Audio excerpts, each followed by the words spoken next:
1 Coríntios 11, 17, diz assim: nisto, porém, que vos prescrevo, não vos louvo, porquanto vos ajuntais não para melhor, e sim para pior. Porque antes de tudo estou informado a haver divisões entre vós, quando vos reunis na igreja, e eu em parte creio. Porque até mesmo importa que haja partidos entre vós, para que também os aprovados se tornem conhecidos em vosso meio.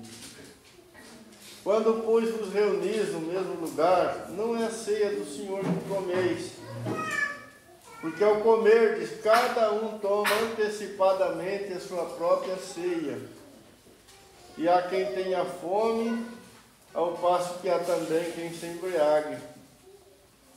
Não tendes porventura casas onde comer e beber, ou menosprezais, né, a igreja de Deus, e envergonhais os que nada têm? E vos direi, louvar-vos-ei, nisto certamente não vos louvo, porque eu recebi do Senhor o que também vos entreguei, que o Senhor Jesus, na noite em que foi traído, tomou o pão, e tendo dado graças, o partiu e disse: isto é o meu corpo que é dado por vós, fazei isto em memória de mim. Por semelhante modo, depois de haver ceado, tomou também o cálice, dizendo: este cálice é a nova aliança no meu sangue. Fazei isso todas as vezes que o beberdes, em memória de mim. Porque todas as vezes que comerdes este pão e beberdes o cálice, anunciais a morte do Senhor até que Ele venha. Por isso, aquele que comer o pão ou beber o cálice do Senhor indignamente, será réu do corpo e do sangue do Senhor. Examine-se, pois, o homem a si mesmo, e assim coma do pão e beba do cálice. Pois quem come e bebe sem discernir o corpo, come e bebe juízo para si. Eis a razão porque há entre vós muitos fracos e doentes, e não poucos que dormem. Porque se nos julgássemos a nós mesmos, não seríamos julgados. Mas quando julgados, somos disciplinados pelo Senhor, para não sermos condenados com o mundo. Assim, pois, irmãos meus, quando vos reunis para comer, esperai uns pelos outros. Se alguém tem fome, come em casa, a fim de não vos reunirdes para juízo. E quanto às demais coisas, eu as ordenarei quando for ter convosco. Capítulo 10, bota um pouquinho aí. Verso 16. Porventura o cálice da bênção que abençoamos não é a comunhão do sangue de Cristo? E o pão que partimos não é a comunhão do corpo de Cristo? Porque nós, embora muitos, somos unicamente um pão, um só corpo, porque todos participamos do único pão. Considerai o Israel segundo a carne. Não é certo que aqueles que se alimentam dos sacrifícios são participantes do altar? E aí? Vamos a mesa do Senhor, né, a ceia do Senhor, ela é a expressão visível, né, da nossa comunhão com Cristo e da nossa comunhão como corpo de Cristo, como povo de Deus, como igreja do Senhor Jesus. Quando nos aproximamos da mesa, quando participamos da mesa, isso precisa estar bem presente, né, no nosso coração. No capítulo 10, aqui nesses 3 versículos que eu li, Paulo explica, né, e até usa uma situação do Velho Testamento para reforçar o argumento dele, de que a mesa do Senhor, a nossa participação na mesa do Senhor é isso. Essa expressão, esse testemunho. O cálice da bênção que abençoamos, ele está fazendo uma pergunta, né? Não é a comunhão do sangue de Cristo? Ou seja, todo salvo, todo remido, todo filho de Deus, ele desfruta de comunhão com Deus por causa do sangue de Jesus, por causa da morte do Filho de Deus. Por isso, lá no capítulo 11, Paulo diz que nós devemos nos lembrar da morte do Senhor Jesus. Todo aquele que participa da mesa sabe que ele só faz isso porque o sacrifício perfeito foi colocado diante de Deus em seu favor. Ele sabe que o véu do templo foi rasgado quando o Senhor Jesus entregou a sua vida, né? Derramou a sua vida ali no Calvário. E essa é uma realidade comum, né, a todo santo. Todo aquele que está em Cristo participa ou desfruta desta comunhão com Deus pelo sangue de Jesus.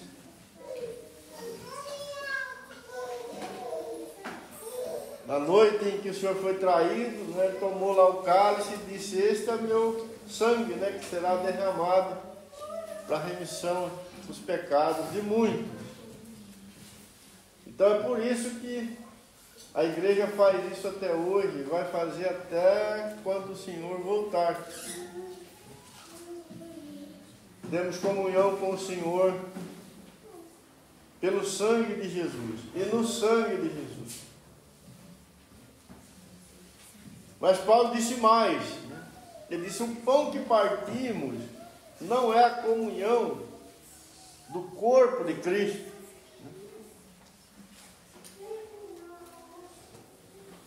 O corpo do Senhor Jesus foi partido por nós, foi dado como oferta a Deus.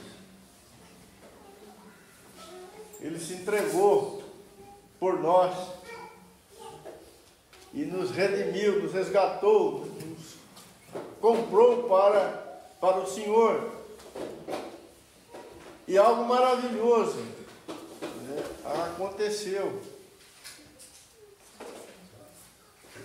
O Senhor Jesus não só nos concedeu, através do seu sangue, esta comunhão com Deus, mas Ele também nos fez participante do seu corpo. Esse é um dos grandes, aliás, um grande mistério, né? Que desde o início os santos tiveram vislumbres dele, né? Mas nunca tiveram uma compreensão exata, né? Nunca tiveram a revelação plena. Isso só foi aberto, só foi mostrado quando o Espírito de Deus foi derramado, de que Deus teria na terra um povo, né, encabeçado por Cristo Jesus. O Senhor Jesus seria o cabeça desta nova humanidade. Assim como o cabeça da velha humanidade introduziu o fracasso nela, né? Pelo cabeça entrou a morte, enfim, e tudo que nós conhecemos e sabemos que veio pelo pecado. Por meio de Cristo, esse novo cabeça, Deus vai trazer, Deus vai introduzir uma realidade completamente nova, uma nova criação. Paulo, escrevendo aos Gálatas, ele diz que todas as coisas foram feitas novas, né? E aquele que está em Cristo é uma nova criação. Cristo é o cabeça federal deste povo, né? Santo que Deus está trazendo à existência.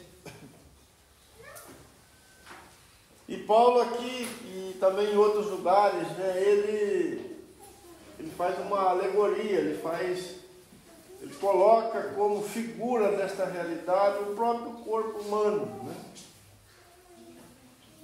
Quando ele vai dizer que Cristo é o cabeça e nós somos os seus membros, ou membros do corpo do Filho de Deus. Então, o que estava escondido e que foi revelado com a vinda do Espírito de Deus é que Deus levantaria na terra uma nova humanidade encabeçada por Cristo Jesus.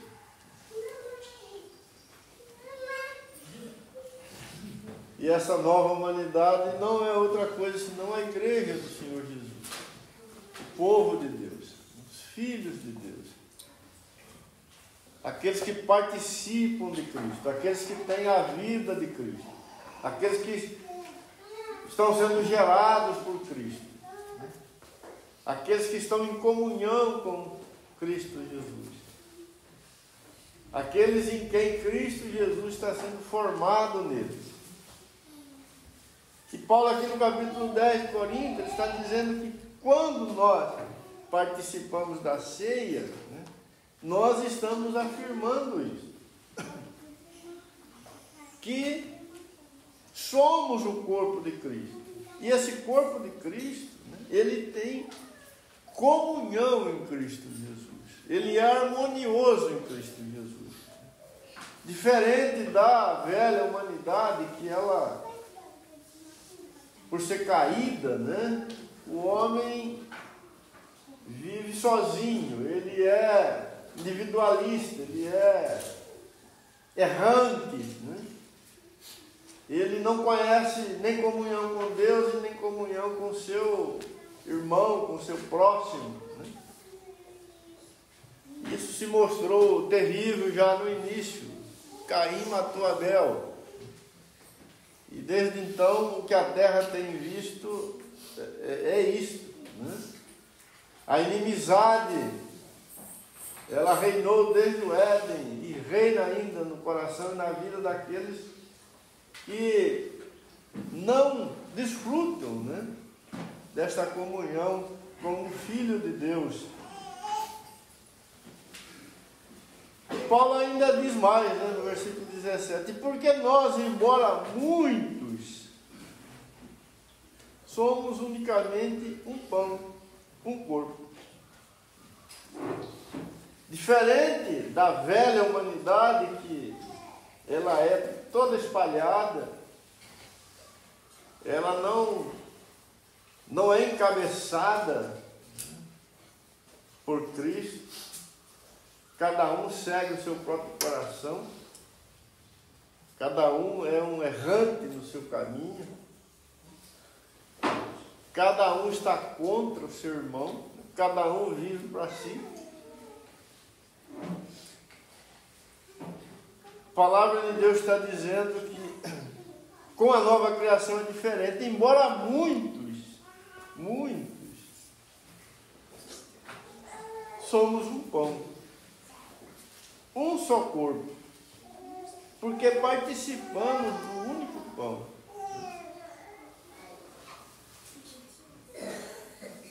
O Senhor Jesus é esse pão aqui, esse único pão.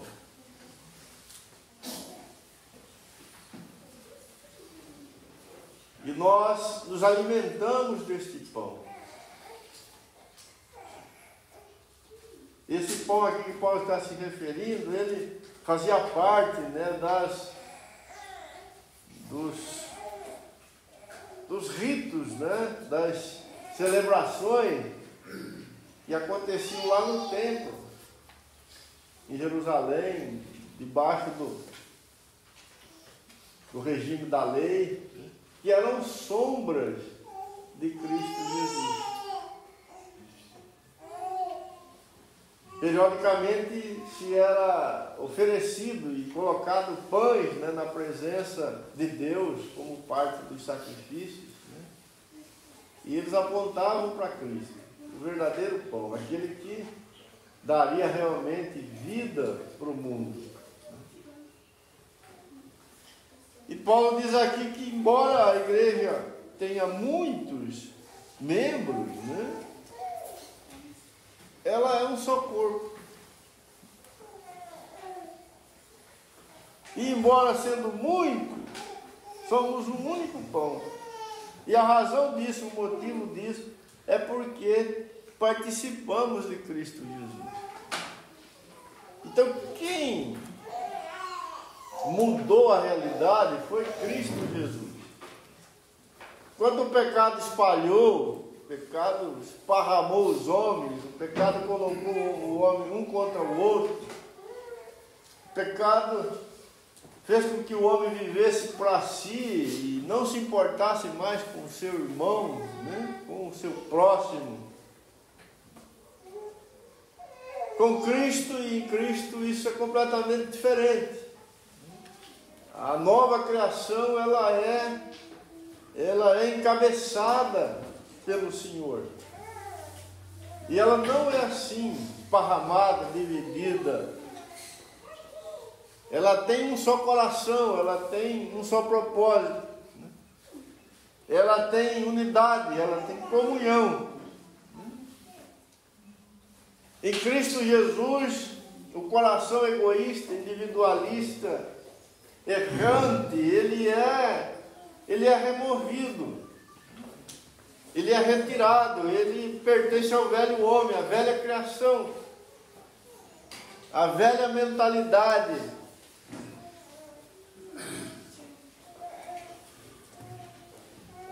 Então, quando nós vamos participar da ceia, nós estamos dando esse testemunho, nós estamos de forma objetiva, né, declarando que o Senhor morreu na cruz por nós, o Senhor nos resgatou, o Senhor nos deu um novo coração, uma nova vida, que as coisas velhas ficaram para trás, que tudo se fez novo, que agora nós somos encabeçados pelo Filho de Deus, e nós somos um com os demais filhos de Deus. Aquela vida centrada no ego, ela foi abandonada, ela foi deixada nas águas do batismo, ela foi sepultada na morte com o Filho de Deus.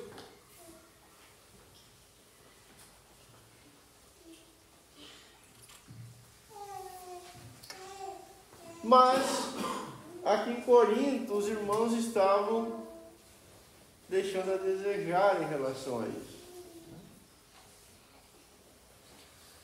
Havia um descompasso, né, entre o que eles eram em Cristo Jesus e a vida que eles estavam vivendo.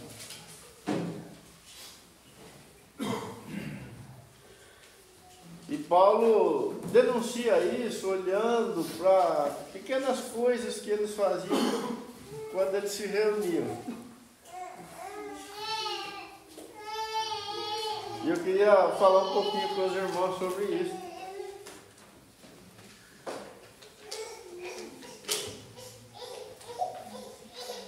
Ele começa dizendo que havia, verso 18, né?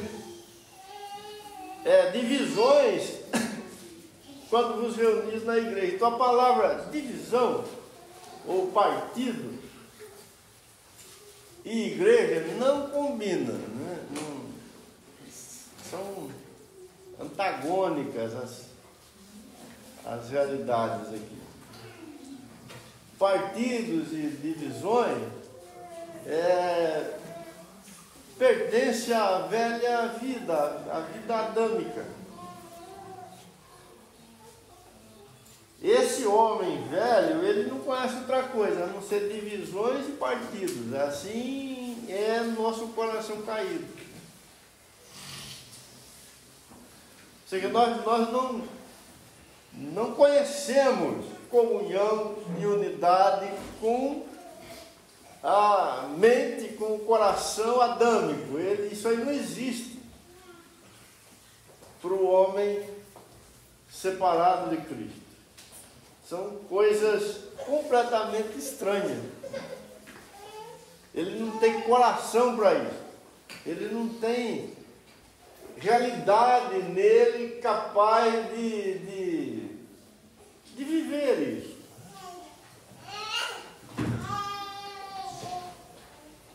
Então são coisas incompatíveis, né? E Paulo está dizendo para os irmãos, olha, isso está aparecendo aí, né? Eu fui informado de que divisões, né, e partidos existem no meio de vocês. É óbvio que isso estava ocorrendo porque o velho homem, né? A carne, de alguma forma, estava encontrando lugar para se manifestar ali. E Paulo continua dizendo, não importa, até mesmo importa, né, que haja isso no meio de vocês, para que também os aprovados se tornem conhecidos. Bom, quem são os aprovados? Aqueles que em Cristo já estavam andando ou vivendo de maneira diferente desta que Paulo está denunciando aqui. Ou seja, sem divisões e sem partidos. Em outras palavras, aqueles que já haviam permitido, né, que a comunhão que eles têm em Cristo Jesus e com os irmãos realmente fosse verdadeira e abundante na vida deles.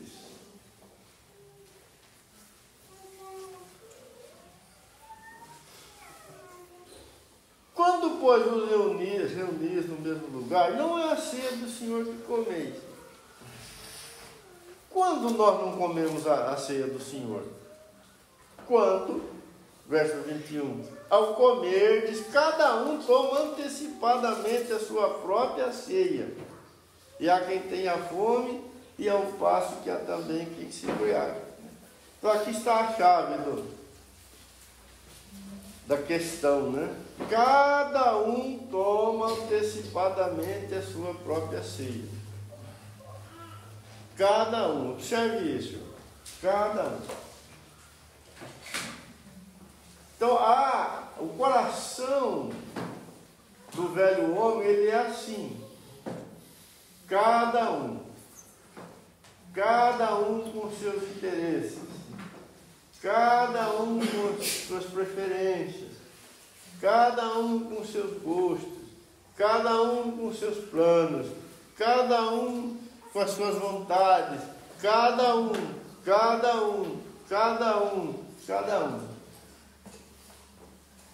E aqui cada um fazia o quê? Comia antecipadamente a sua própria ceia. Ou seja,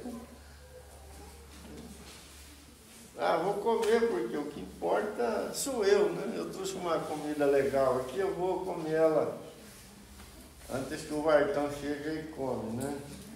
Eu vou comer, tá gostosa, né? Que eu vou deixar pro Vartão.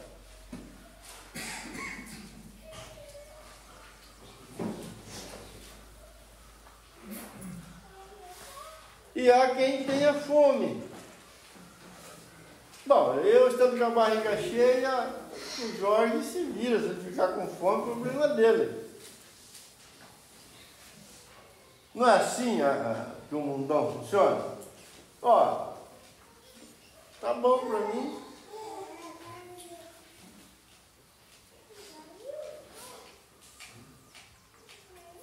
O outro não faz parte do pensamento, do coração do homem caído. Ele não tem isso. Não existe. É impossível para ele levar em conta outro. Ele vive para si. E isso está aparecendo aqui em coisas bem pequenas, né? Bem pequenas. E ao passo que há também quem se embriague. O outro, né? Puxa, eu vou aproveitar e vou tomar tudo isso aqui, né? Antes que apareça um sócio aqui, né? E veja que tomava mais, bebia mais do que era capaz de beber, né? Estava bebendo a parte do outro. Não é assim, irmão? Isso aqui você pode aplicar em tudo que o homem separado de Cristo faz. Ele funciona assim de noite. De noite. Todos os seus pensamentos, todos os seus planos, todos os seus sonhos, todos os seus interesses, tem esta base aqui. Eu. Desde as coisas grandes até as coisas pequenas. E nós podemos entrar com isso aqui até mesmo nas coisas que nós chamamos de espirituais, né?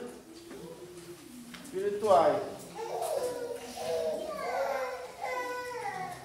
Quando isso ocorre dentro das coisas espirituais, né? Dos serviços que os santos prestam na casa de Deus. Quando nós temos uma predisposição a realizar, a participar de coisas que de alguma maneira nós vamos beneficiar. Nós vamos ter algum ganho, algum lucro, algum benefício.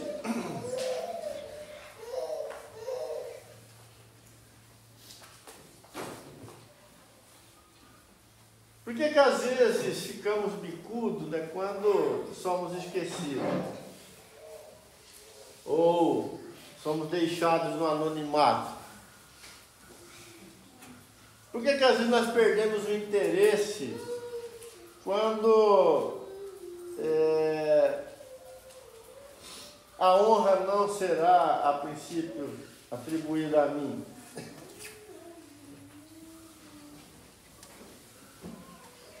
Porque isso procede, esse sentimento procede desse coração caído, né? Errando. Vocês já não participaram, por exemplo, de reuniões assim, com muitas oportunidades para todo mundo falar e se manifestar? Parece uma coisa interessante, né? Digamos assim, pode ter lá o seu valor, né? Mas por que as pessoas são extremamente interessadas e motivadas para dar o seu testemunho, né? Para falar um pouco delas mesmas?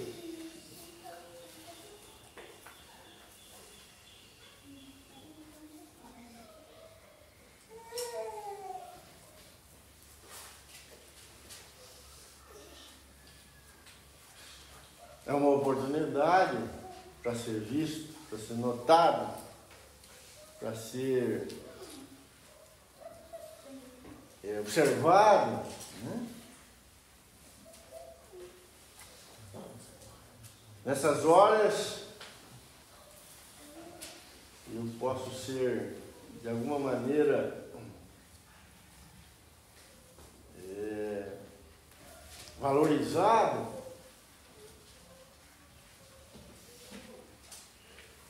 E por que às vezes nós temos grandes dificuldades com o anonimato? Por que será?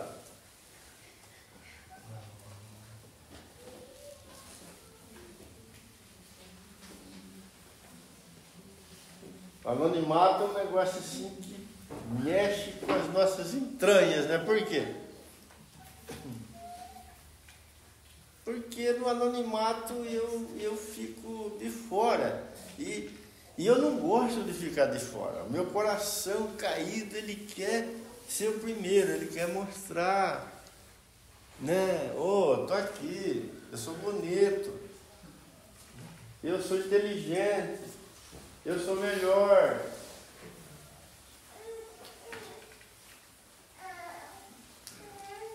É por isso que Paulo está dizendo, olha, um chega e come, o outro chega e bebe, o outro faz isso, faz aquilo.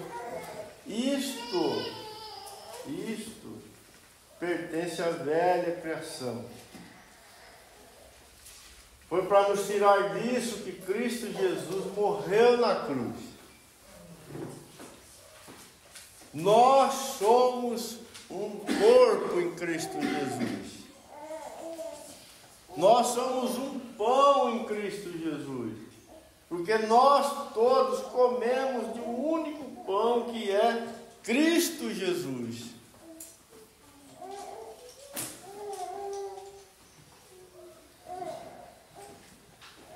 Por isso ele vai dizer, então, irmão, sendo assim, é necessário participar da mesa, discernindo o corpo de Jesus, sabendo que aqueles que estão em Cristo foram chamados para uma vida diferente, uma vida onde a comunhão com Deus e com os santos está crescendo, está frutificando, está superando, está deixando para trás a velha vida. E é maravilhoso como Paulo aborda essa questão, né, de forma muito simples, mas ao mesmo tempo muito profunda. Né, o verso 23 ele vai dizer assim para os irmãos: assim, pois, irmãos meus, quando vos reunis para comer, esperai uns pelos outros.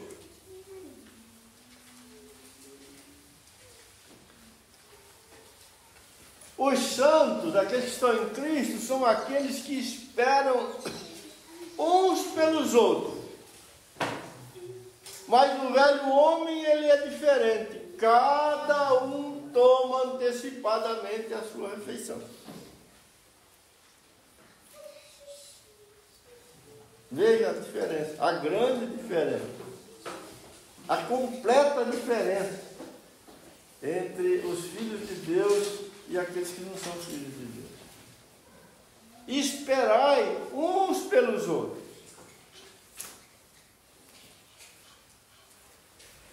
Esse é o coração que o Senhor quer e está formando nos seus filhos.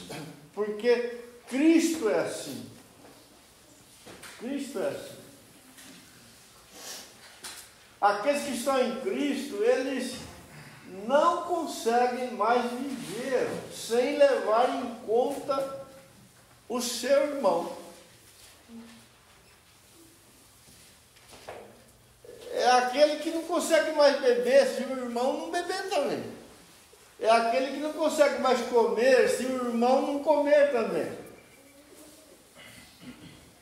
Por outro lado, se o irmão comer, se o irmão beber, tá bom para ele. Porque ele é um com ele. Ele come com o irmão e ele bebe com o irmão.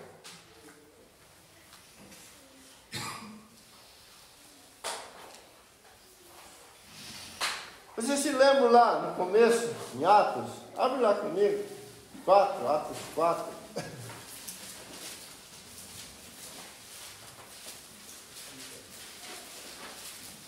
Verso 32. Como essa história bonita, maravilhosa e poderosa começou com os nossos irmãos ali em Jerusalém.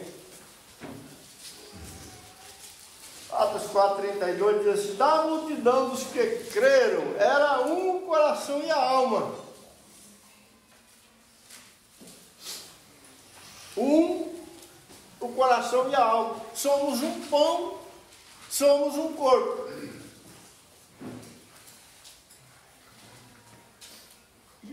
Vamos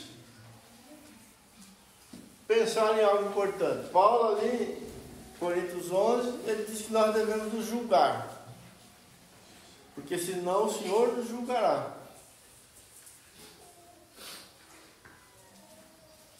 Tem mais alguém no nosso coração, na nossa alma, ou ainda estamos sozinhos? Quantos pertencem, quantos participam do seu coração e da sua alma?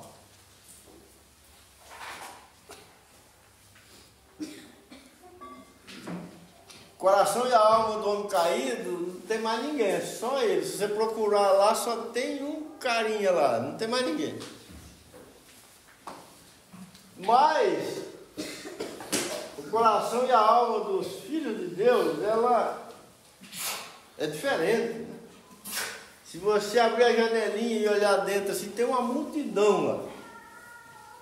E a multidão aqui em Jerusalém, né, era grande, era grande. Tinha gente pra caramba lá, né?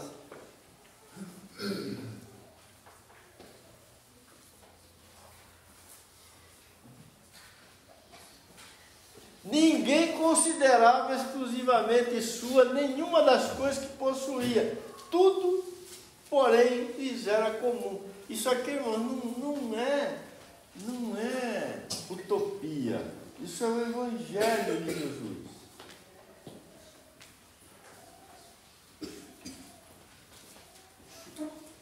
Isso é o que está por trás da mesa do Senhor, do pão e do vinho, do corpo e do sangue de Jesus.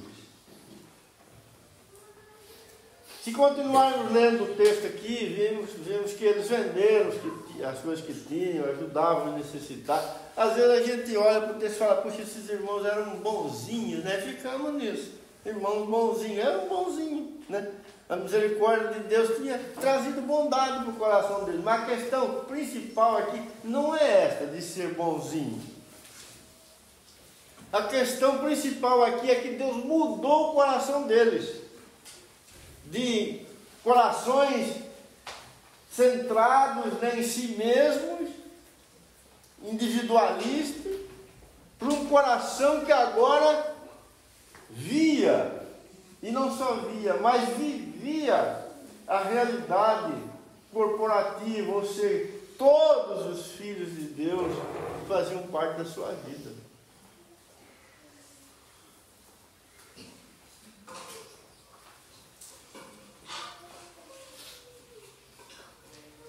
É isso que Paulo está cobrando lá em 1 Coríntios.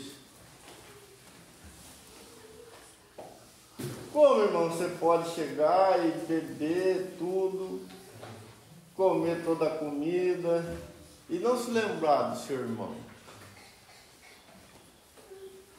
Isso só mostra uma coisa, que o seu irmão não existe para você, ele não está. Você não tem a sua alma unida com a alma dele. O seu coração não é um com ele.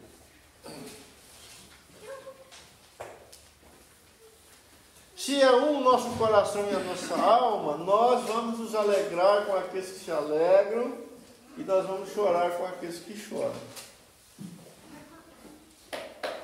Quando um de nós for honrado, todos vão se sentir honrados. Quando um for humilhado, todos vão se sentir humilhados. Quando um sorrir, todos vão sorrir.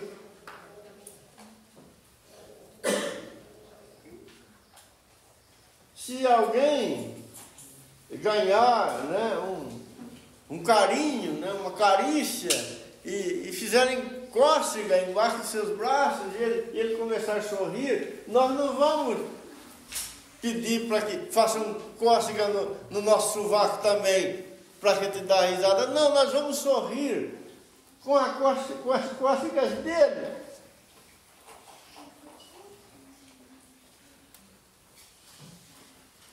Quando alguém estiver chorando,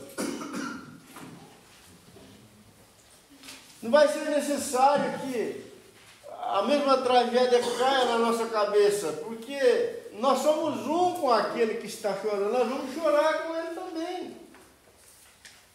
Essa é a igreja do Senhor, irmão. E é isso que nós testemunhamos quando participamos da mesa. E o Senhor não tem outro caminho para nós. Ele morreu para isto ser possível. E é possível pelo poder de Deus.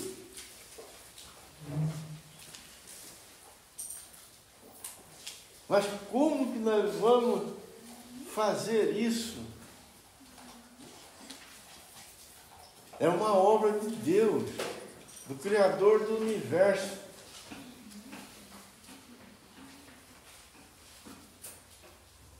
O Senhor se fez carne e derramou seu sangue na cruz para isto acontecer. Quando ele ora em João 17, ele fala isso claramente, que ele deixou a sua glória para que nós fôssemos feitos um com ele e entre nós.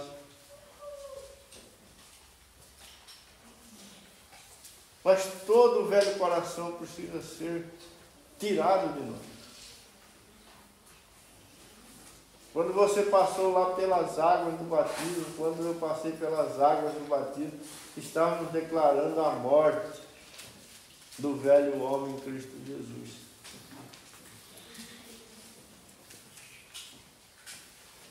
Que o Senhor acelere esse milagre na nossa vida.